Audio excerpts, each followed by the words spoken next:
Putin কাকু জিন্দাবাদ, Putin কাকু জিন্দাবাদ, পুতিন কাকু জিন্দাবাদ মাইরি।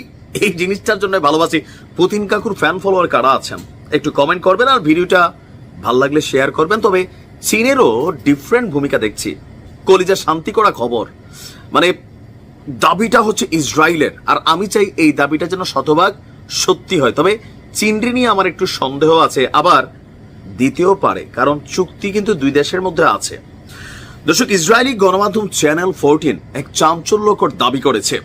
তাদের দাবি, তেহরান এবং তেল আবিবের মধ্যে যেই যুদ্ধ চলছে, এই যুদ্ধে চীন এবং রাশিয়া শুধুমাত্র কূটনৈতিক বা বক্তব্যের মাধ্যমে ইরানকে সাপোর্ট দিচ্ছে না।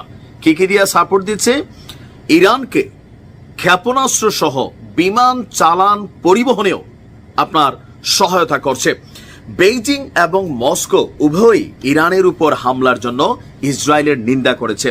চীনের পররাষ্ট্রমন্ত্রী ওয়াং ই তিনি পূর্ণ সমর্থন ইরানের প্রতি কিন্তু ব্যক্ত করেছেন, পাশাপাশি রাশিয়াও করেছে।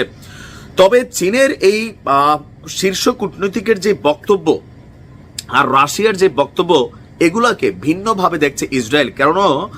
কারণ এই যে গেল 3 দিন যাবৎ ইরান একের পর এক যে সফল হামলাগুলা চালাচ্ছে বা যেই ক্ষেপণাস্ত্রগুলো ছড়ছে, বলা হচ্ছে এগুলার মধ্যে যে যন্ত্রাংশগুলা, মানে একটা ক্ষেপণাস্ত্র ব্লাস্ট হওয়ার পরে ওইটা বিভিন্ন মেশিনারিজগুলো ছড়াই ছিটাই থাকে, ইসরায়েল এগুলোকে কালেকশন করছে, কইরা সেগুলোর উপরে পরীক্ষা নিরীক্ষা চালাইয়া চীনা যন্ত্রপাতি এবং রাশিয়ার তৈরি যন্ত্রপাতি এই ক্ষেপণাস্ত্রগুলোর মধ্যে তারা পেয়েছে। তো তাদের বক্তব্য, আপনার গত জুন 6 যুক্তরাষ্ট্রের 10 জন ব্যক্তি, মানে এই জুনের 6 তারিখে যুক্তরাষ্ট্রের 10 জন ব্যক্তি এবং 7 জন প্রতিষ্ঠানের উপর যে আর্থিক নিষেধাজ্ঞা আরোপ করা হয়েছে, ওয়াশিংটন বলছে এসব ব্যক্তি, আচ্ছা এটা মেইন বিষয় হচ্ছে আমেরিকা কয়েকটা প্রতিষ্ঠানের উপর নিষেধাজ্ঞা করছিল আপনার চায়নার, আর এই প্রতিষ্ঠানগুলো বেসিক্যালি ইরানের সাথে ব্যবসায় যুক্ত। ওয়াল স্ট্রিট জার্নালের খবর অনুযায়ী ইরান চীন থেকে হাজার হাজার টন ব্যালিস্টিক মিসাইলের উপাদান অর্ডার করেছে।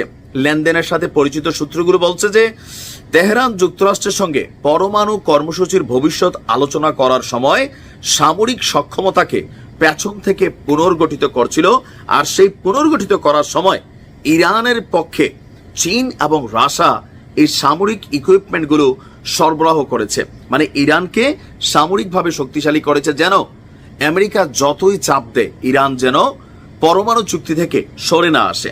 কারণ তৃতীয় বিশ্বযুদ্ধ যখনই লাগুক, এটা আপনি নিশ্চিত জেনে রাখেন, ইরান, চীন, রাশিয়া এই যে পাওয়ারফুল কান্ট্রিগুলো, তারা কিন্তু একটা চেইন অফ কমান্ড অথবা চেইন অফ বন্ডিং এর মধ্যে আটকানো। আপনি চীনরে দেখবেন, মানে ইরানরে সৌদির সাথে মিলমিশ করে দেওয়া, ইরানরে সিরিয়ার সাথে মিলমিশ করে দেওয়া, আরো যে বৈরী সম্পন্নগুলো আরব রাষ্ট্রগুলো আছে তাদের সাথে মিলমিশ করে দেওয়ার জন্য বড় ভূমিকা রাখছে। আবার রাশিয়ারে দেখেন যে রাশিয়া ফিলিস্তিনের যে বীর গোষ্ঠী আছে তাদেরকে সহযোগিতা, মেশিনারি সাপ্লাই, ইরানের সাথে দ্বিপাক্ষিক চুক্তি, সামরিক চুক্তি এবং ইরান রাশিয়া যৌথভাবে অনেকগুলো মেশিনারিজ ডেভেলপমেন্ট, মহাকাশ ডেভেলপমেন্ট, অনেকগুলো প্রজেক্ট কিন্তু তারা চলমান রাখছে।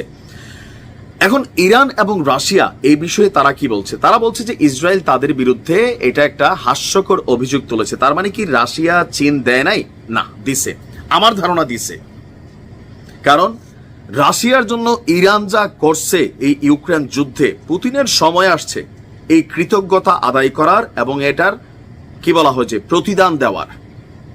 আর অপরদিকে আপনার ইন্টারন্যাশনাল লেভেলে বিভিন্ন জনমত অথবা যে আন্তর্জাতিক সংস্থাগুলো আছে সেইখানে ইরানের পক্ষে সর্বোচ্চ লেভেলে কিন্তু ফাইট করে যাচ্ছে ইরান এবং রাশিয়া এবং চীন।